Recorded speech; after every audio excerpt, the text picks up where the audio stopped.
নমস্কার, শুভ সকাল।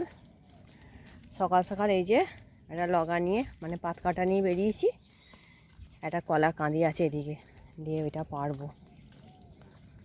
দেখেছো সব রাস্তার লোকেরা পেয়ারা পেরে এই যে পেয়ারা গাছটার কি অবস্থা করে দিয়েছে, পুরো রাস্তার উপর ডালটা ঝুলিয়ে দিয়েছে। এইখানে একটা কাঁদি আছে, কোথায় গেল? এই যে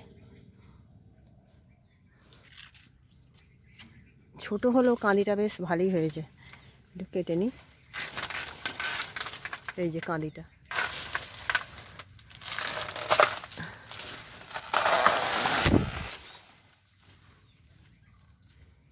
এই যে কাঁদিটা হয়েছে এখানে।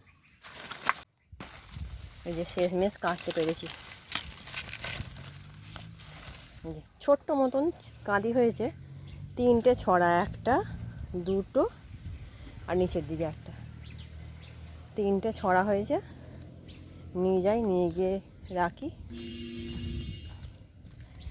মানে আমাদের এদিকে একটা ঝাড় আছে, পেছন দিকে দু তিনটে ঝাড় আছে কাঁঠালি কলা। সিঙ্গাপুরি কলারও ছিল, কিন্তু সেইগুলো নষ্ট হয়ে গেছে বলে কেটে দেওয়া হয়েছে।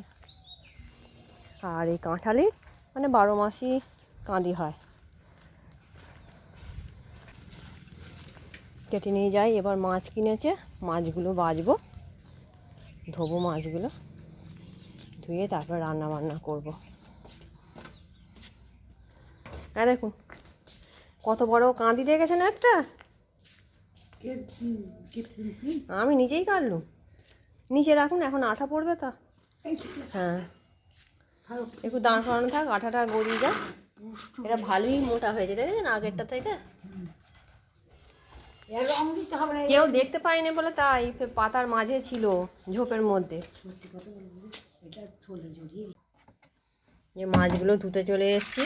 এখানে আছে সিলভার কাপ মাছ, এই যে সকালে নিয়েছে। আর এই মাছটা কালকে এনেছিল।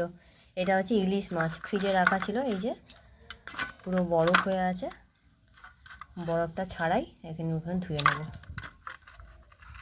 ঠিক আছে, তোমরা ভিডিওটা প্রথম থেকে শেষ পর্যন্ত দেখতে থাকো, আশা করি তোমাদের ভালো লাগবে। মাছগুলো ভালো করে ধুয়ে নিই। এগুলো সিলভার কাপ আর এগুলো হচ্ছে ইলিশ মাছ। ভালো করে একটু ধুয়ে নিই। এই যে মাছগুলো ধুয়ে নিয়ে এসে নুন হলুদ মাখিয়ে দিয়েছি। আর এখানে ওল দিয়ে আলু দিয়ে একটা নিরামিষ তরকারি করে দিচ্ছি। কিছু গরম মশলা দিয়ে আদা বাটা দিয়ে তরকারি করবো, এটা নিরামিষ হবে। আর ইলিশ মাছ হবে, আর কিছু আজকে করবো না। মায়ের জন্য একটু চিনি ভেজে দেবো, ব্যাস। আজকে অল্প করেই রান্নাবান্না করবো। এই যে কড়াই তেল দিয়ে দিয়েছি, এবার ইলিশ মাছগুলো আমি ভেজে নেব। আর এখানে তো মশলা বেটে এনেছি, সর্ষে পোস্ত আর কাঁচা লঙ্কা বেটে নিয়ে এসেছি। এটা দিয়ে ইলিশ মাছটা করব। তেল গরম হয়ে গেছে, তেল দিয়ে ধোঁয়া উঠছে। এবার মাছগুলো একে একে দিয়ে দেবো। ইলিশ মাছ তো বেশি ভাজার দরকার হয় না, অল্প একটু নেড়ে চেড়ে ভাজলেই হয়ে যায়।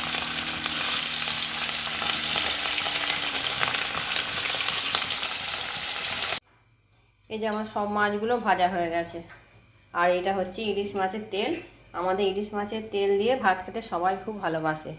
এবার আমি ঝালটা করে নেব। সর্ষে পোস্ত দিয়ে একটু তেল দিলাম এর মধ্যে, তেল দিয়ে দুটো কালো জিরে দেবো। এতে কালো জিরে ফোড়ন দেবো, আর একটা কাঁচা লঙ্কা দেবো। এতে কাঁচা লঙ্কা বেটেছি, 4টে কাঁচা লঙ্কা। আর এটা আর একটা দেবো, তাহলেই হয়ে যাবে।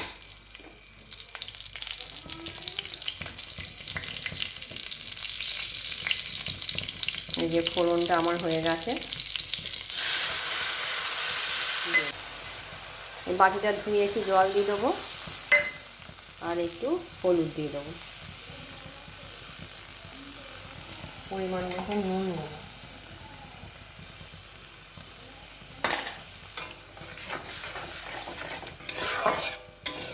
এবার মাছগুলো এতে দিয়ে দেবো।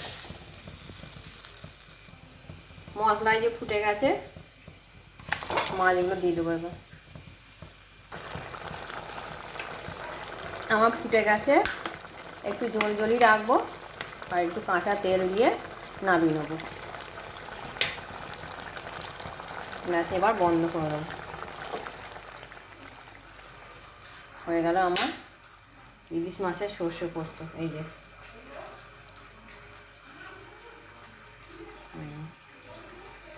এবার ঢাকা দিয়ে রেখে দেবো এতে। মেনুতে আছে সাদা ভাত আর ইলিশ মাছের তেল নিয়েছি একটু সামনের পাতে। তারপর এখানে আছে তিল ভাজা ঝুড়ো ঝুড়ো করে, আর নিরামিষ ওলের তরকারি, ঘি গরম মশলা দিয়ে। এই ওলের তরকারিটা খেতে খুব ভালো লাগে। আর ইলিশ মাছ এরকম সর্ষে পোস্ত দিয়ে করেছি। ব্যাস, ইলিশ মাছ হলে আর বেশি কিছু চাই না। তোমাদের যদি আমার এই ভিডিওটি ভালো লেগে থাকে, আমার চ্যানেলটি সাবস্ক্রাইব করবে, লাইক করবে, কমেন্ট করবে। দেখা হচ্ছে পরের একটি ভিডিওয়ে। আজকের মতন টাটা।